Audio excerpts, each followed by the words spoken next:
Hey everyone, welcome back to our channel. In this tutorial, I'm going to walk you through the steps on how you can change password for ChatGPT account. So I'm going to be showing you step-by-step procedure on how you can do it. Make sure to watch this video till the end and follow the instruction as guided.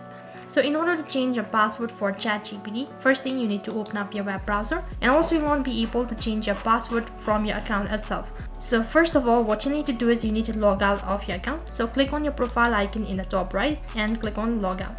Once you're logged out of your account, you'll be taken to the sign up or sign in interface. Since I've logged in with my email address, so after you're done entering your email address, click on continue. For the password, what you need to do is you need to simply click on this option that is forgot password. So then a confirmation or a reset link will be sent to an email. So you need to click on continue. After that, you'll need to open your email. As you can see that I've received an email. After you open up the email, right at the bottom, you'll be able to see a link that is reset password. Click on it. Now you get to reset your password. So once you're done typing your password, click on reset password. As you can see that I've received an update stating that the password has been changed, and you need to click on this option that is back to OpenAI platform. After that, sign in into your account with your current password or the recently created password. After done entering your information, click on continue, and that is how you can change your password on ChatGPT. So that is all for this video. I hope the video was helpful. Make sure to like, share and subscribe to our channel. Thank you for watching.